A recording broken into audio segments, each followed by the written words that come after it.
Ya, bismillahirrahmanirrahim. Assalamualaikum warahmatullahi wabarakatuh.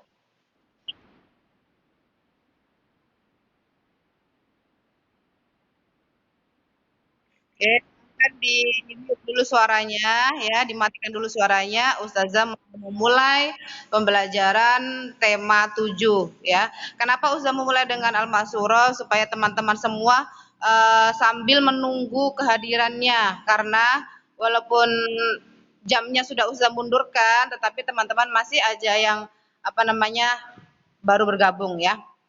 Oke, kita akan mulai. Sebelumnya, Ustaz mau tanya nih, gimana kabarnya pagi hari ini?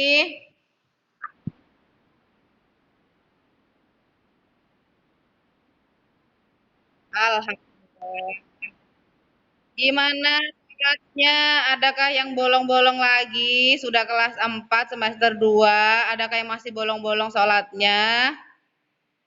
Aman?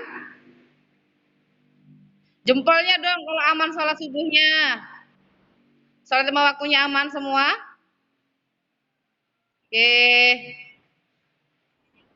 Aman ya sholat-sholat wajibnya, kemudian sholat tahajudnya satu kali saja dalam seminggu.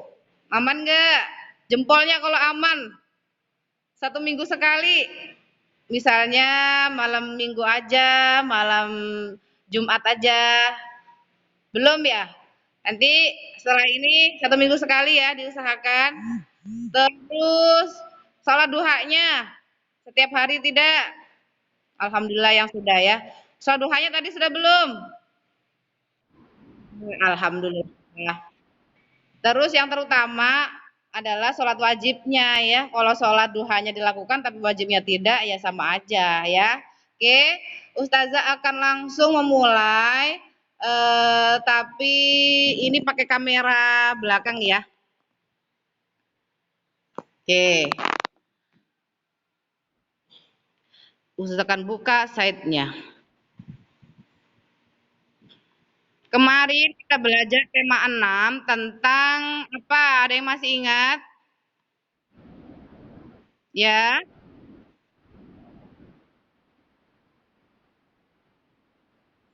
Ya, terima kasih. Selamat bergabung yang baru bergabung. Baterainya. Oke, kita masuk ke pembelajaran 1 tema 7 yaitu tanggal 8 Februari ya.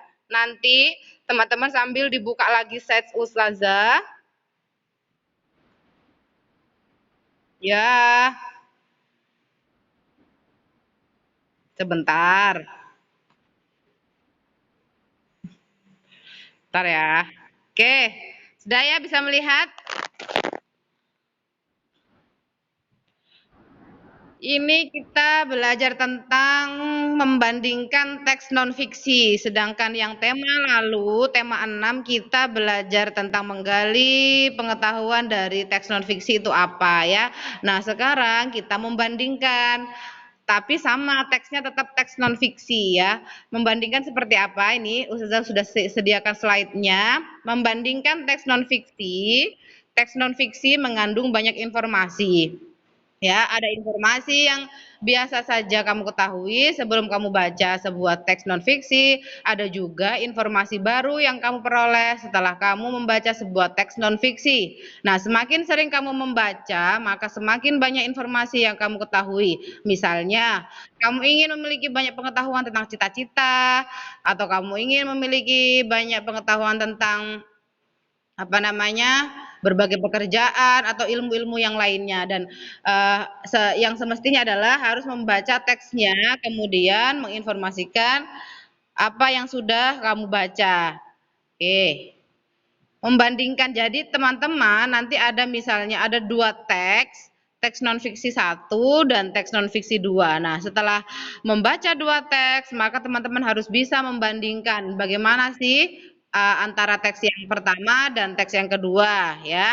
Kak Dempom, tak tolong dimatikan dulu suaranya. Kemudian membandingkan teks non fiksi yang bagian B. Yaitu ada konsep-konsep dalam teks non-fiksi. Yang pertama, teks non-fiksi sendiri adalah teks yang berisi informasi berdasarkan fakta atau kenyataan. Ya, misalnya ada informasi tentang bencana banjir, ada artikel tentang bencana banjir, maka itu bisa dikatakan teks non-fiksi karena beritanya nyata, memang ada banjir dan lain-lainnya. Kemudian yang kedua, teks non-fiksi dapat ditemukan pada artikel atau surat kabar atau di dalam majalah. Di sini yang sering membaca artikel atau artikel baik di HP maupun majalah, pasti banyak di situ dijelaskan tentang misalnya manfaat buah apel, nanti dijelaskan semuanya. Nah, itu adalah termasuk teks non-fiksi. Yang ketiga, poin yang ketiga, konsep-konsepnya yaitu konsep dalam teks non-fiksi merupakan ide atau gambaran dasar dari suatu kejadian atau peristiwa. Jadi teman-teman harus tahu dulu itu menggambarkan tentang sebuah apa, kemudian idenya apa, seperti itu ya. Konsep selanjutnya yaitu dalam teks non-fiksi memiliki keterkaitan satu sama lainnya. Dan konsep yang terakhir, konsep pada sebuah teks dapat diketahui dengan cara menggali informasi tersebut. Nanti jangan kaget, misalnya ada soal atau ada bacaan yang Ustazah kasih, teman-teman tiba-tiba mencari ide pokok lagi. Ustazah ini kan bukan materi ide pokok. Nah, tetapi mencari atau membandingkan teks non-fiksi itu tetap harus dicari ide pokoknya, seperti itu ya. Kemudian, ini berikut cara menggali informasi dari sebuah teks. Yang pertama, teman-teman harus membaca teksnya dulu secara seksama ya, secara perlahan-lahan benar-benar dibaca, kemudian menjawab pertanyaan tadi berdasarkan isi teksnya. Seperti yang sudah contohkan kemarin ya, ada sebuah bacaan, teman-teman disuruh mencari informasi, tetapi cara mengerjakannya harus dibaca dulu teksnya, jangan terbalik ya. Nah, setelah kali teman-teman baca, baru membaca pertanyaannya masing-masing. Setelah membaca pertanyaannya, barulah teman-teman tahu, oh tadi tentang apa, seperti itu ya. Cara yang kedua untuk menggali informasi dari teks, yang kedua yaitu menentukan pikiran utama, yaitu tadi yang sudah sebutkan ya, harus tahu dulu ide pokoknya atau harus tahu dulu pikiran utamanya dari setiap paragraf. Yang pertama, pikiran utama pada teks adalah inti dari permasalahan dari sebuah teks non-fiksi. Kemudian pikiran utama disebut juga pikiran pokok, ide pokok, dan gagasan pokok. Jadi teman-teman bisa tahu bagaimana isi dari teks itu harus dicari dulu ide pokoknya, seperti itu ya. Jadi kita kembali lagi ke materi awal, walaupun ini materi tema 7 tetap berkaitan dengan materi yang awal tema 1 dulu. Kemudian dalam satu paragraf terdapat satu kalimat yang mengandung informasi atau permasalahan dasar dari teks tersebut. Ya. Pada kalimat itulah pikiran utama dapat ditemukan. Kemudian ringkasan. Ringkasan merupakan informasi mengenai suatu hal atau kejadian yang disampaikan secara lebih singkat dan padat dari teks aslinya. Nah, nanti dari sebuah teks non-fiksi kita membandingkan ringkasannya juga bisa ya. Ada misalnya ringkasan dari teks 1 apa, kemudian ringkasan itu ya Nak ya, ringkasan itu kecil sebuah bacaan juga bisa ya, singkatnya seperti itu. Misalnya teman-teman tadi bacaannya sangat panjang, teman-teman harus meringkas. Meringkas itu bukan berarti menyalin terus menulis lagi yang sedikitnya, bukan. Intinya saja ya. Kemudian berikut ini adalah hal-hal yang perlu diperhatikan saat membuat ringkasan teks. Yang pertama harus dibaca dulu teksnya ya, pastinya harus dibaca teksnya. Kemudian yang kedua, kita harus menentukan dulu pikiran utama atau ide pokoknya dulu dari setiap paragrafnya. Kemudian yang ketiga, yaitu menyusun pikiran utama tersebut ke dalam beberapa kalimat menggunakan bahasa sendiri sesuai dengan isi teks non-fiksinya. Yang terakhir yaitu memperhatikan pemilihan diksi dan ejaan dalam membuat ringkasan atau pilihan katanya. Kenapa? Kenapa harus memperhatikan diksinya? Karena harus sesuai dengan kaidah yang benar, misalnya ejaan atau huruf kapitalnya harus sesuai. Seperti itu ya cara membuat ringkasan. Kita lanjut. Nah, berikut ini adalah hal-hal yang perlu diperhatikan saat membuat ringkasan teks. Tadi sudah.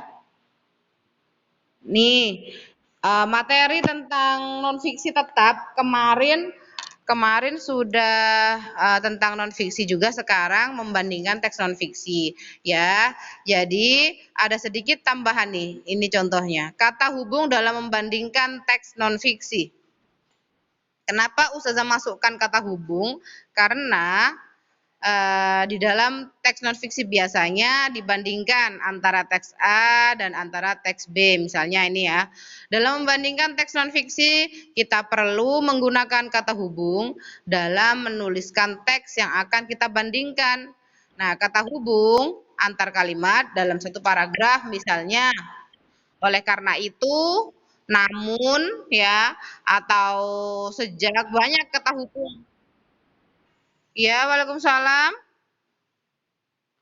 Mohon maaf ya, Ustaz menjelaskan dulu, yang baru bergabung silahkan langsung didengarkan. Oke, kita lanjut. Contoh kata hubung dalam sebuah teks non-fiksi atau membandingkan teks.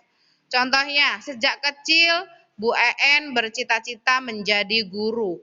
Oleh karena itu, ia pun rajin belajar. Nah, itulah ada kata hubungnya di dalam sebuah teks non-fiksi.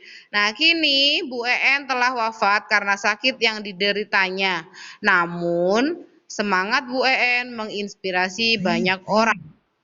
Nah, di sini kita bandingkan ada dua paragraf ya. Yang pertama, sejak kecil Bu En bercita-cita menjadi guru. Oleh karena itu, nah ini adalah kata hubung yang kita gunakan dalam membandingkan teks non-fiksi. Kata hubung sangat banyak ya, cuma yang kita pakai ini dua dulu, oleh karena itu dan namun ya. Nanti kalau misalnya ada soal-soal misalnya membandingkan, teman-teman harus menggunakan kata ini ya, yaitu oleh karena itu dan namun.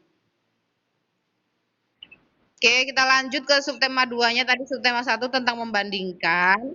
Kita lanjut ke subtema 2-nya, yaitu ada Ustazah tambahkan sedikit materi tentang makna, denotasi, dan konotasi. Ya, ada yang sudah pernah dengar denotasi, konotasi? Belum? Oke. Makna denotasi ya, mohon diperhatikan takut nanti terbalik-balik. Makna denotasi adalah, nih kelihatan nggak? Oke, makna denotasi adalah makna yang sebenarnya atau makna yang terdapat di dalam kamus. Contohnya, angin semalam menumbangkan pohon kelapa di tepi pantai. Makna denotasi dari menumbangkan yaitu membuat tumbang atau roboh. Nah, ikan bernapas dengan insang. Makna denotasi dari napas adalah menghisap atau mengeluarkan udara.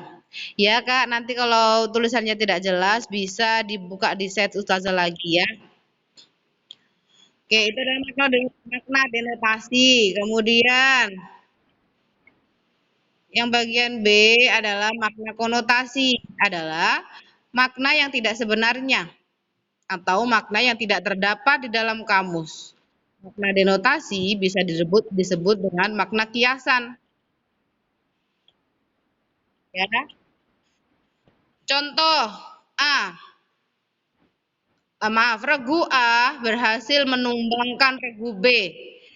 Ya, regu A berhasil menumbangkan regu B. Makna kata menumbangkan adalah mengalahkan. Nah, setelah ia bebas dari tahanan, kini ia dapat bernapas lagi. Makna konotasi dari bernapas yaitu terbebas dari tekanan. Ya. Ustaz beri contoh lagi yang lain. Kok denotasi misalnya ibu mencuci piring, itu ya. Ibu membeli buah naga, mencuci itu denotasi. Ibu pergi ke pasar, denotasi ya. Terus apa lagi? Kemudian yang konotasinya seperti ini. Contoh lain, angin semalam Dinginnya menyerap sampai ke tulang. Nah, berarti dingin rasanya dingin sekali ya, karena itu konotasi. Konotasi itu sama dengan kata kiasan. Ya, Nak ya. Oke. Ini nanti Ustazah sudah buatkan latihan soal di sini.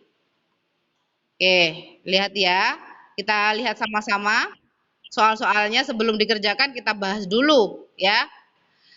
Di sini ada soal, Aisyah ingin membeli mainan baru dengan uangnya sendiri. Titik-titik. Aisyah rajin menabung sejak kecil. Ya. Ada di situ ada jawaban namun dan oleh karena itu. Jadi teman-teman harus pilih salah satunya. Kemudian soal yang kedua. Cahaya ingin mengikuti lomba cerdas cermat di sekolahnya. Titik-titik. Nilai Cahaya masih di bawah rata-rata. Jawabannya ada namun dan oleh karena itu. Nanti bisa dicek. Yang ketiga, kakek Uwais telah meninggal dunia. Titik-titik. Pesan kakek kepada Uwais untuk semangat belajar masih akan terus diingat sampai Uwais dewasa. Nah, ada dua jawaban lagi, namun dan oleh karena itu teman-teman harus mencocokkan mana yang sekiranya pas ya di kalimat tersebut. Kemudian, kelihatan nggak ya? Nah, kalimat berikut ini yang termasuk yang mengandung makna denotasi adalah ya kalimat yang mengandung makna denotasi. Ibu membeli buah naga di pasar. Ani tenggelam dalam lamunannya. Zia semakin gerah dengan sikap Tino. Tim nasional berhasil menumbangkan lawan. Coba ada yang bisa jawab nggak nomor 4 ini apa kira-kira jawabannya kalau denotasi yang dicari? Sambil kita bahas ya, nanti teman-teman enak tinggal mengerjakan. Ayo yang bisa menjawab. Denotasi itu makna yang sebenarnya ya, yang bukan kiasan. Tetapi kalau konotasi itu berarti kiasan yang ada bahasa-bahasa yang misalnya mendayu-dayu seperti bahasa-bahasa puisi dan lain-lain. Ayo ada yang bisa jawab? Ya, jawabannya benar, Abdullah. Jawabannya adalah A. Ya, teman-teman nanti sambil dibaca lagi, sambil dikerjakan lagi, kita bahas dulu ya. Kalimat yang mengandung makna denotasi. Denotasi adalah makna yang sebenarnya. Di situ ada pilihan ganda A, B, C, dan D. Kenapa jawabannya A? Ya, kenapa jawabannya A? Ibu membeli buah naga di pasar. Ya memang buah naga adanya di pasar ya, bisa juga di toko buah. Ya, itulah makna sebenarnya. Disebut dengan kalimat denotasi. Tetapi kenapa yang B, C, D itu tidak benar Ustazah? Karena B adalah konotasi, yang C juga konotasi, yang D pun juga sama konotasi ya. Konotasi itu bagaimana ya? Itu tadi ada Ani tenggelam dalam lamunannya. Maksudnya itu apa? Ani sedang melamun seperti itu ya, bukan tenggelam di air ya. Kemudian yang bagian C, itu maksudnya apa? Zia semakin gerah karena sikap Tino. Gerah maksudnya di sini bukan gerah kepanasan ya. Gerah kepanasan berkeringat begitu bukan, tetapi gerah karena sudah kesel, sudah jengkel dengan sikapnya temannya yang bernama Tino, seperti itu. Kemudian yang D itu juga konotasi, kenapa? Karena ada kata menumbangkan, ya. Tim nasional berhasil menumbangkan lawan, berarti menumbangkan itu artinya apa? Ada yang tahu?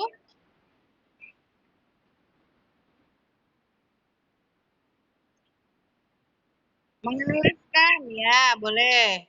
Ya berarti tim nasional berhasil mengalahkan lawannya. Nah, kenapa konotasi itu seperti teman-teman sudah ya denotasi mana, konotasi mana itu terletak di kalimatnya. Kalau kalimatnya dia menggunakan kata kias, kata yang ada arti-artinya itu berarti itu konotasi.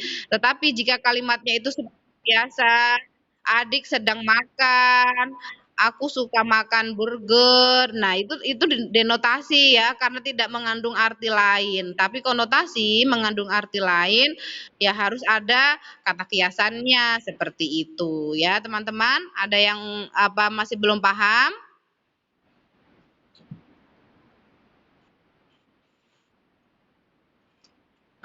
Sudah paham apa belum? Sebelum kita lanjut nih.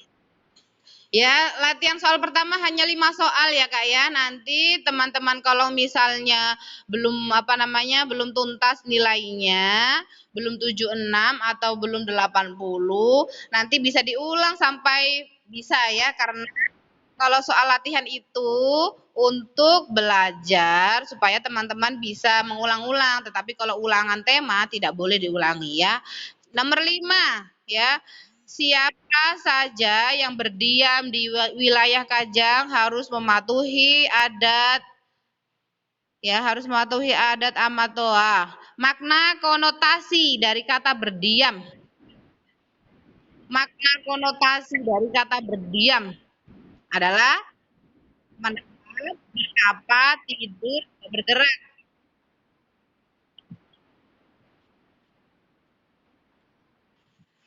Siapa yang jawab A? Abdullah, ada lagi?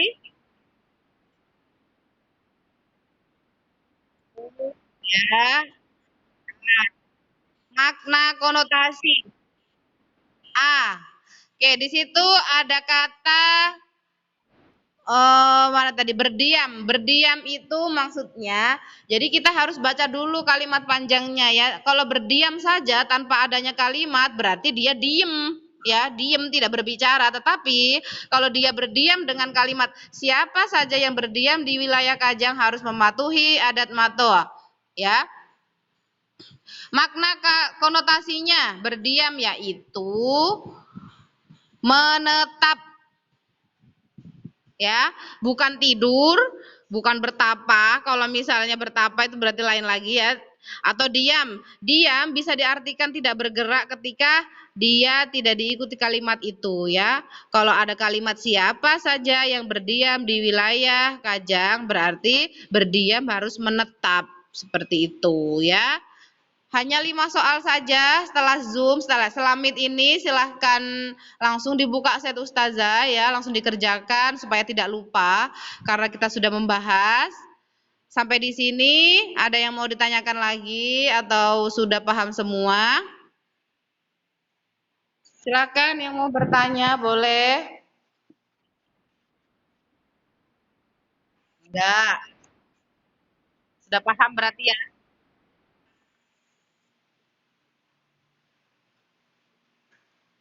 Jam berapa? Oke.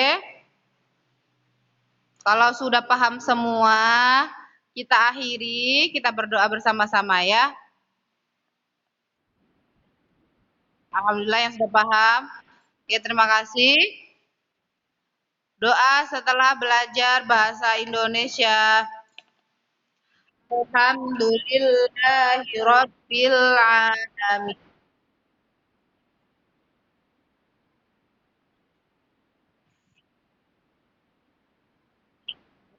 Oke, bisa langsung dikerjakan di apa namanya bahasa Indonesia latihan soal 1 di pertemuan ke-1 tema 7 ya.